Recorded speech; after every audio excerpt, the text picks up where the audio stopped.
Assalamualaikum warahmatullahi wabarakatuh. Kembali lagi bersama saya Kang Santri dalam kajian Ushulul Fiqih. Masih melanjutkan yang kemarin, yaitu mengenai takhsis ya. Takhsis kemarin itu ada mutasil dan munfasil. Kemarin juga kita sudah membahas mengenai munfasil yang yaitu takhsis.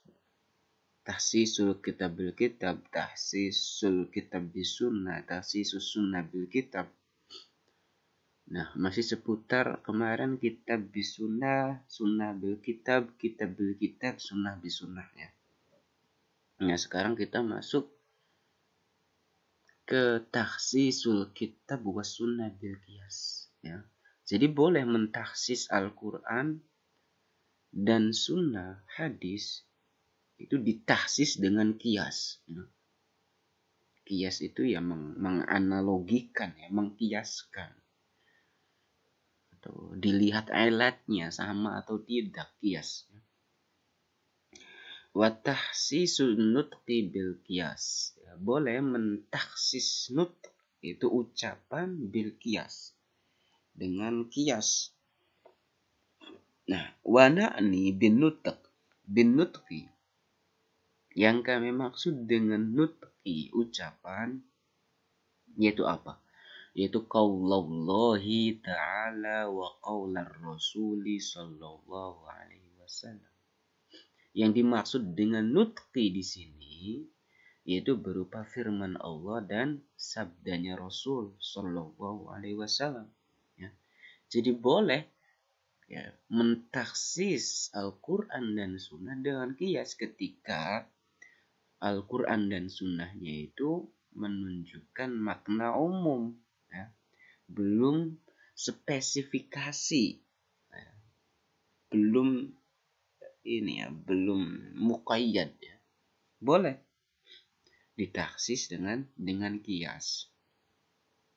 Li'annal qiyasa yastanidu ila nasyin. Karena kias itu bersandar kepada nas ya, berupa Al-Quran dan Sunnah. Jadi kias sendiri itu bersandarnya kepada Al-Quran dan Sunnah. Faka'annahu, maka seakan-akan kias itu apa? Al-mukhassis, ya, yang mentaksis daripada Al-Quran dan Sunnah. Nah, di sini saya mau sedikit ngasih gambaran kapan kias itu mentahsis Al-Quran dan Sunnah. Ya. Jadi ketika misal teman-teman melihat di dalam Al-Quran atau di dalam hadis, ya, yaitu melihat suatu ayat yang masih umum. Ya. Nah kemudian gini, contohnya itu ada di dalam Al-Quran ayat wa ahallallahu al-bai'a wa harrama riba. Itu ayat surat Al-Baqarah ayat 275 ya. Ntar teman-teman cek deh. Di situ wa ahallallahu al-bai'a wa harrama riba. Allah menghalalkan jual beli wa harrama riba dan Allah mengharamkan riba. Nah, tapi di sini ntar ada pentaksisan. Kayak misal di sini ada di dalam hadis la yazuzu bai'ul muzabanah. Nah, di dalam hadis itu tidak diperbolehkan jual beli muzabanah. Nah, berarti kan lafad ahallallahu bai'a wa harrama riba itu ditaksis yaitu la yazuzu tidak diperbolehkan bai'ul muzabanah, menjual akad jual muzabanah. Ya. Jadi nggak semua transaksi jual beli itu sah ya, halal enggak, tapi ada beberapa. Nah, berarti kan itu ada pentaksisan. Nah, muzabana di sini yang dimaksud jual beli muzabana itu menjual tamar. Tamar itu kurma kering dengan rotab, kurma basah. Nah, ini tidak diperbolehkan ya, menjual tamar kurma kering dengan rotab ya. kurma basah tidak diperbolehkan. Ya. Yang dikehendaki daripada muzabanah di situ tadi, bai'ut tamar warotab, itu tidak diperbolehkan. Nah, kemudian ada permasalahan lain tapi yang alatnya itu sama, yaitu bai'u inabin bizabib, ya. Menjual anggur basah dengan anggur kering. Nah, kalau misal kita ngelihat alatnya itu antara tadi muzabana sama menjual atau transaksi menjual ainab anggur basah dan zabib anggur kering itu sama alatnya.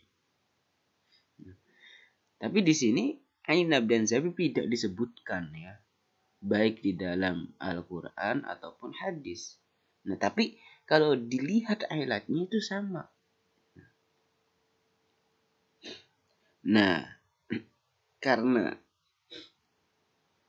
itu karena di dalam Al-Quran tidak ada, kemudian di dalam hadis pun tidak ada, nah, maka kias yang dalam hal ini berbicara mengenai jual beli anggur basah dengan anggur kering itu mentaksis, ya, yaitu Al-Quran dan Sunnah. Nah, ini kias, ya, contohnya itu. Kalau misal Al-Quran tadi berbicara mengenai wa halallahu al-bai'a wa harrama riba. Allah menghalalkan jual beli dan mengharamkan riba. Kemudian ayat ini didaksis dalam hadis la yazuzu bai'ul muzabana, tidak diperbolehkan jual beli muzabana, yaitu menjual kurma kering dengan kurma basah. Nah, kemudian hadis ini ditaksis juga dengan kias, yaitu apa? Tidak diperbolehkan juga menjual anggur basah dengan anggur kering, ya. Nah, itu contoh daripada boleh mentaksis Al-Quran dan Sunnah dengan kias. Itu saja untuk pertemuan kali ini. Mudah-mudahan manfaat. Kalau suka videonya jangan lupa subscribe dan like. Akhirul kalam. Wassalamualaikum warahmatullahi wabarakatuh.